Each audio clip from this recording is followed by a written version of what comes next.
చంద్రబాబు నాయుడు గారి మాదిరి ఆయన మోసాలు నిజంగా ఈ మధ్యకాలంలో క్లైమాక్స్ అనేది మీ అందరికీ బహుశా తెలిసే ఉంటుంది. మొన్న ఈ మధ్యకాలంలోనే క్లైమాక్స్కి చేరినాయి. మామూలుగా చంద్రబాబు నాయుడు అనే వ్యక్తి అబద్ధాలు చెప్తాడు, మోసం చేస్తాడు అన్నది మనందరికీ కూడా బాగా తెలిసిన విషయాలే. అయినా కూడా ఎందుకో మొన్న సందర్భంలో చంద్రబాబు నాయుడు గారిని పొరపాటున నమ్మి ఆశకు లోనై పొరపాటున కొన్ని తప్పుడు అడుగులు పడ్డాయి. తప్పుడు అడుగులు పడి తెలుసుకున్న తర్వాత కనీసం చంద్రబాబు నాయుడు గారు ఇప్పుడన్నా మారింటాడేమో అని చెప్పి చాలామంది ఎదురు చూశారు. కానీ ఆ మారడం అనేది మారలేదు. ఈ మనిషి ఎప్పుడు ఈ మనిషి ఇంతే అని చెప్పడానికి మొన్న ఈ మధ్యకాలంలో ఆయన మాట్లాడిన మాటలు P4 అంట, గుర్తుందా? P4 అని కొత్త మోసం తీసుకొచ్చినాడు. ఆశ్చర్యకరం ఏంటంటే P4 విధానం అంటే ఏంటంటే సమాజంలో ఉన్న 20% పేదవాళ్ళ బాగోగులన్నింటినీ 10% సంపన్నులకు అప్పగిస్తాడట. అసలు ఈ మనిషి ఏం మాట్లాడుతున్నాడో నాకే అర్థం కాల రోజు చెప్పిన తర్వాత. అసలు రాష్ట్రంలో ఎన్ని వైట్ కార్డ్స్ ఉన్నాయో చంద్రబాబుకు తెలుసా అని అడుగుతా ఉన్నా. వైట్ కార్డ్ అంటే ఏంది? తెల్ల బియ్యం కార్డ్ అంటే ఏంది? బిలో పావర్టీ లైన్ అని, అంటే దారిద్ర్య రేఖకు దిగువన ఉన్న వాళ్ళు అనేదే కదా దాని అర్థము. రాష్ట్రంలో 1,61,00,000 ఇళ్ళుంటే అందులో 1,48,00,000 ఇళ్ళు వైట్ కార్డ్ హోల్డర్స్. అంటే ఎంత పర్సెంటేజ్? 1,61,00,000కు 1,48,00,000 అంటే దాదాపుగా 90%. దాదాపు 90% రాష్ట్రంలో ఉన్న ఇళ్ళు ప్రజలు దారిద్ర్య రేఖకు దిగువన ఉన్నవాళ్ళు. మరి 90% మంది దిగువన ఉంటే ఈ పెద్ద మనిషి ఇంకోటి అడుగుతా పోనీ, అసలు రాష్ట్రంలో ఎంతమంది ఇన్కమ్ ట్యాక్స్లు కడతా ఉండరు? అదన్నా ఈ పెద్ద మనిషి చంద్రబాబు నాయుడు తెలుసా అని అడుగుతా ఉన్నా.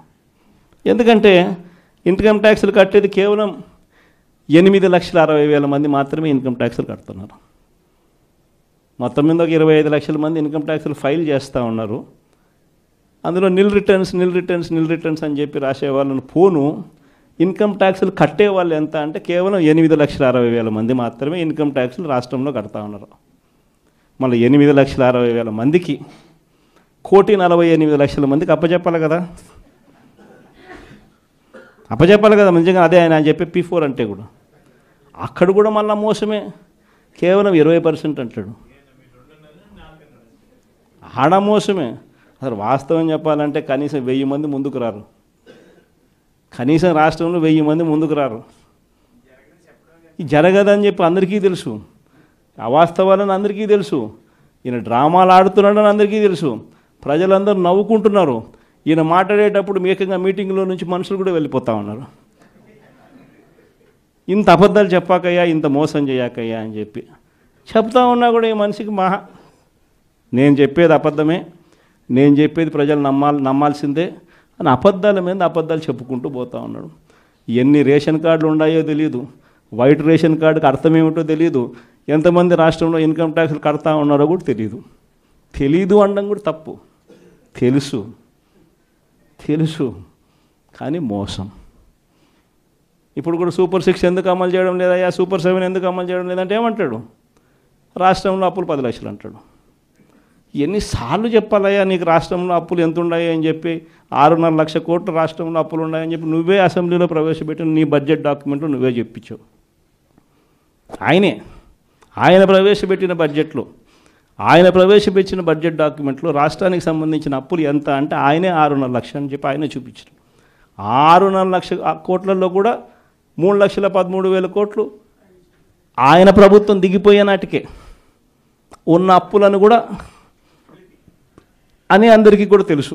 ఆయన ప్రవేశపెట్టిన బడ్జెట్ డాక్యుమెంట్లోనే ఉంటాయి. కానీ ఏమంటాడు?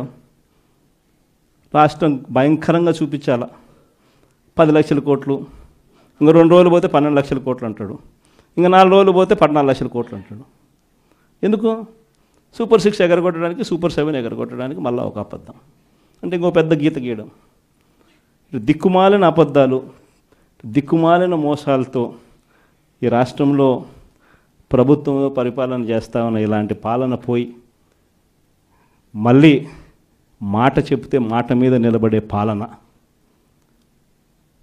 ప్రజలకు ఏదైనా కూడా సమస్య వస్తే ఆ ప్రజల సమస్యలను చూసి కనీసం తప్పించే గుండె ఉండే ఒక మంచి పాలన మళ్ళీ రావాలి అని చెప్పి ప్రజలందరూ కూడా మనస్ఫూర్తిగా కోరుకుంటా ఉన్న ఇలాంటి సమయాల్లో వైఎస్ఆర్ కాంగ్రెస్ పార్టీకి నా అన్నదమ్ములుగా, నా అక్క చెల్లెమ్మలుగా మీరంతా నాకు తోడుగా నిలబడతా ఉన్నందుకు మనస్ఫూర్తిగా మీ జగన్ మీ అందరికీ కూడా మరొకసారి హ్యాట్స్ ఆఫ్ చెప్తా ఉన్నాను.